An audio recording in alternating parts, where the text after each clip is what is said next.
Hi, boys and girls, and welcome to part 2 of your reading workshop this week. Okay, so now that we have read the stories of Cinderella and Goldilocks, which you should have heard me read in part 1, now we're going to get started on comparing and contrasting characters. So this is a Venn diagram, and if we were in class, I would have drew this on our big easel paper, and we would have done this all together. So we're going to do this together in just a different way now. Okay, so Cinderella. What you do when you are comparing and contrasting, you put things that are different about each character on the outside and things that are the same in the inside. You're contrasting and comparing, okay? So what I came up with was Cinderella was kind, she took care of her family, and she was very hardworking. And I could not say any of those things about Goldilocks. For Cinderella was kind. Goldilocks, I thought, was not kind because she just went into a house she didn't know and started using the people's belongings. And that's really not nice. Okay, she took care of herself. She made sure that she was fed and she had a nice chair or bed to lay in. She didn't take care of anyone else but herself in this story.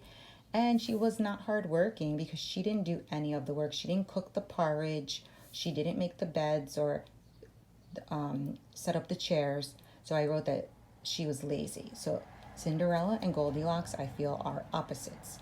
But there's always something that is the same about characters, no matter who they are.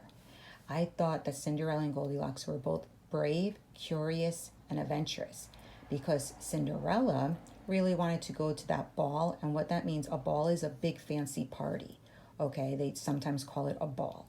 Now, she was brave to go and curious and adventurous because she didn't even know anyone that was there. She went all by herself and she had a wonderful time.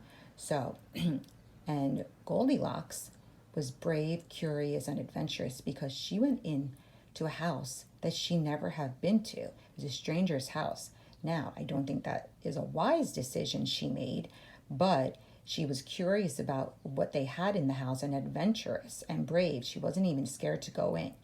So, in that respect, Goldilocks and Cinderella do have some similarities. So, what I want you to do now, boys and girls, you can either take two stories like I did and compare and contrast them, and you only have to do 3 things in each part of the Venn diagram, or you can go on Google Classroom and you can just write down and type the similarities and differences, okay, with 2 characters. You can use 2 books or you can use 2 characters in the book. Like, for instance, if you don't have 2 books, I could have done Goldilocks and Baby Bear, okay?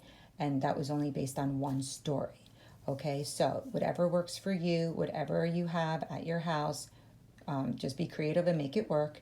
So again, you can either make a Venn diagram like I did and send me a picture of it, or you can type out your work in Google Classroom under Reading Workshop and submit it to me. Okay, have a nice day, boys and girls.